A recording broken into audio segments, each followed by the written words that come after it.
जब भी हम योना की कहानी के बारे में सोचते हैं तो दिमाग में क्या आता है?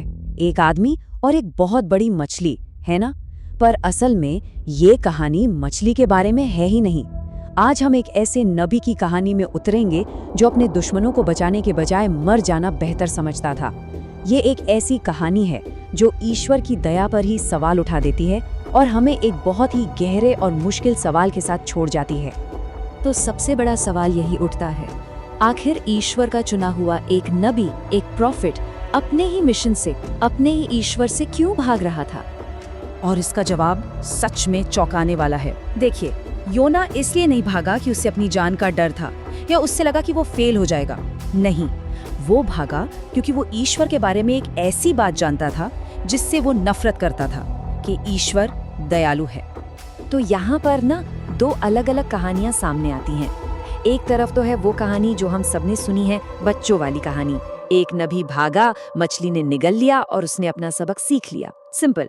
लेकिन दूसरी तरफ है बाइबल की असली कहानी जो कहीं ज्यादा गहरी और सच कहूं तो परेशान करने वाली है। ये कहानी एक ऐसे नबी की है जो नफरत से इतना भरा है कि वो अपने ईश्वर की दया को बर्दाश्त ही नहीं कर सकता। तो चलिए कहानी में थोड़ा और गहराई से उतरते हैं। सब कुछ शुरू होता है ईश्वर के एक सीधे सादे हुक्म से। ईश्वर योना को एक शहर में जाने के लिए कहता है, एक ऐसा शहर जो उसके और उसके लोगों का सबसे बड़ा दुश्मन था। नीनवे कोई आम शहर नहीं था, ये अश्शूरी साम्राज्य का सेंटर था, एक ऐसी हुकूमत जो अपनी बेरहमी और क्रूरता के लिए जानी जाती थी। वो अपने दुश्मनों पर जरा भी रहम नहीं खाते थे। इजराइल के लोगों के लिए नीनवे के लोग सबसे बड़ा खतरा थे, वो उनसे नफरत करते थे। और अब ईश्वर योना को ठीक उसी दुश्मन के शहर में भेज रहा था। और यहीं पर कहानी का सबसे बड़ा राज खुलता है। ये शब्द खुद योना के हैं। वो भाग क्यों रहा था? इसलिए नहीं कि उसे डर था कि नीनवे के लोग उसकी बात नहीं सुनेंगे। अरे नहीं, वो तो इसलिए भाग रहा था क्योंकि उसे पूरा यकीन था कि वो लोग उसकी बात सुनेंगे। उसे डर था कि नीनवे के लोग पछतावा करेंगे और ईश्वर अपने स्वभाव के अनुसार उन्हें माफ कर देगा। और योना ये बिल्कुल नहीं चाहता था। तो योना ने क्या किया? उसने सीधे सीधे बगावत कर दी। ईश्वर ने उसे नीनवे जाने को कहा जो पूर्व में था, और योना भागा ठीक उल्टी दिशा में, पश्चिम की ओर, जितना दूर हो सके उतना दूर। बाइबल में ना बार बार एक शब्द आता है, नीचे।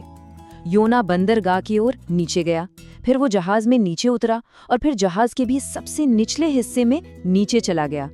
ये सिर्फ एक सफर नहीं था, ये उसकी रूहानी गिरावट थी, उसकी स्पिरिचुअल डाउनफॉल थी। वो ईश्वर से दूर जाने की हर मुमकिन कोशिश कर रहा था। लेकिन ईश्वर से भला कौन भाग सकता है? ईश्वर ने समुद्र में एक ऐसा भयानक तूफान खड़ा कर दिया कि जहाज के टुकड़े टुकड़े होने की नौबत आ गई और जहाज पर पूरी तरह से अफरा तफरी मच गई। अब देखिए यहाँ पर मजेदार बात क्या है, ये जहाज के नाविक जो अपने अपने देवी देवताओं को मानते थे, वो योना से ज्यादा नेक निकले। वो डर गए, उन्होंने प्रार्थना की, जहाज बचाने के लिए अपना कीमती सामान तक फेंक दिया। और जब ये सब हो रहा था, ईश्वर का नबी योना नीचे आराम से सो रहा था। उन नाविकों ने तो योना को फेंकने से पहले उसे बचाने की भी बहुत कोशिश की। जब नाविकों को आखिरकार पता चला कि ये सब योना की वजह से हो रहा है, तो उन्होंने पूछा, भाई अब क्या करें? और योना का जवाब सुनकर तो कोई भी हैरान रह जाए। उसने ये नहीं कहा कि चलो मैं पछतावा करता हूँ, मैं नीनेवे जाऊंगा। नहीं, उसने कहा मुझे उठाओ और समुद्र में फेंक दो। मतलब वो अपने दुश्मनों को बचाने के मिशन पर जाने से बेहतर मर जाना पसंद कर रहा था। और फिर एक चमत्कार हुआ। जिस पल, बस उसी पल, जब योना को पानी में फेंका गया, तूफान एकदम शांत हो गया। ये इतना बड़ा चमत्कार था कि उन सभी नाविकों ने योना के ईश्वर पर यकीन कर लिया। विडंबना देखिए, ईश्वर का नबी नाफरमानी कर रहा है और दूसरे धर्मों के नाविक ईश्वर की पूजा कर रहे हैं। योना ने तो मौत चुन ली थी, पर ईश्वर का प्लान कुछ और ही था। जब वो समुद्र की अंधेरी गहराइयों में डूब रहा था, तो ईश्वर ने एक ऐसे तरीके से दखल दिया जिसकी किसी ने कल्पना भी नहीं की होगी। ईश्वर ने एक बहुत बड़ी मछली भेजी जिसने योना को निगल लिया, और योना 3 दिन और 3 रात तक उस मछली के पेट में रहा। ये कोई तुरंत वाला रेस्क्यू नहीं था, ये एक तरह की अलौकिक कैद थी जहां योना को अकेले में अपने किए का सामना करना था। योना के लिए मछली का पेट अधोलोक जैसा था, मतलब मुर्दों की दुनिया। उसे लगा कि वो मर चुका है। वो पेट एक जीती जागती कब्र जैसा था, और वहीं से, उस घोर अंधेरे और निराशा से, उसने आखिरकार प्रार्थना की। योना को लगा कि वो एकदम खत्म हो चुका है। उसे लगा कि मौत के दरवाजे उसके पीछे हमेशा के लिए बंद हो गए हैं। लेकिन फिर कहानी में एक मोड़ आता है।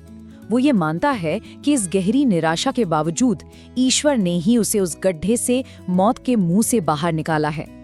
मछली के पेट के उस अंधेरे में योना को एक बहुत बड़ी सच्चाई का एहसास हुआ। उद्धार या कहें कि बचाव किसी इंसान के बस की बात नहीं है, ये पूरी तरह से ईश्वर का काम है। योना खुद को नहीं बचा सकता था, सिर्फ ईश्वर ही उसे बचा सकता था, और उसने बचाया। तो मछली योना को सूखी जमीन पर उगल देती है, और ईश्वर अपनी दया में उसे एक और मौका देता है। ईश्वर का हुक्म फिर से आता है, उठ नीनवे जा। इस बार योना बात मान लेता है, हाँ भले ही बेमन से। और जब योना नीनवे पहुंचता है तो वो शायद बाइबल का सबसे छोटा और सबसे कठोर उपदेश देता है। हिब्रू भाषा में सिर्फ 5 शब्द।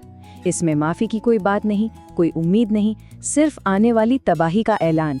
बस 40 दिन और नीनवे का नाश हो जाएगा, बस।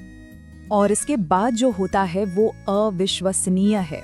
अब इन दोनों की प्रतिक्रियाओं में जमीन आसमान का फर्क देखिए। एक तरफ है ईश्वर का अपना नबी योना, जो गुस्से और नाराजगी से भरा है, और दूसरी तरफ है निनवे का राजा, जो योना की बात सुनता है, यकीन करता है और फौरन विनम्र हो जाता है। वो अपने सिंहासन से उतरता है, अपने शाही लिबास उतारकर फेंक देता है और राख में बैठ जाता है। राजा पूरे शहर में उपवास और पछतावे का हुक्म देता है। और सबसे जरूरी बात यह है कि ईश्वर ने उनके कामों को देखा। ये सिर्फ दिखावा नहीं था, लोगों ने सच में अपने बुरे तौर तरीके छोड़ दिए थे, और उनके इस सच्चे बदलाव को देखकर ईश्वर ने उस तबाही को रोक दिया जिससे उसने उन्हें डराया था। उसने रहम दिखाया। अब किसी को भी लगेगा कि कहानी का हैप्पी एंडिंग हो गया, एक पूरा शहर बच गया, ये तो एक शानदार जीत है। लेकिन नहीं, कहानी का असली क्लाइमैक्स तो अब आता है योना की प्रतिक्रिया में। योना जश्न नहीं मनाता, वो गुस्से से भर जाता है। मूल भाषा में लिखा है कि उसे ये एक बहुत बड़ी बुराई लगी। सोचिए, जिस दया ने हजारों जानें बचाई, योना उसे एक भयानक चीज समझता है। वो इतना नाराज है कि वो फिर से ईश्वर से कहता है कि उसकी जान ले ले, मेरे लिए जीने से बेहतर मरना है। और कहानी यहीं ईश्वर के एक सवाल पर खत्म हो जाती है। ईश्वर योना से पूछता है, क्या तेरा गुस्सा करना सही है? ये सवाल सिर्फ योना के लिए नहीं था, ये हम सब के लिए है। क्या हमें ये तय करने का हक है कि कौन ईश्वर की दया के लायक है और कौन नहीं? किताब इस सवाल का जवाब नहीं देती, ये इसे हमारे लिए अधूरा छोड़ देती है, ताकि हम सोचें कि हम ईश्वर की उस रहमदिली का सामना कैसे करते हैं जो हमारी समझ और हमारी हदों से बहुत बड़ी है।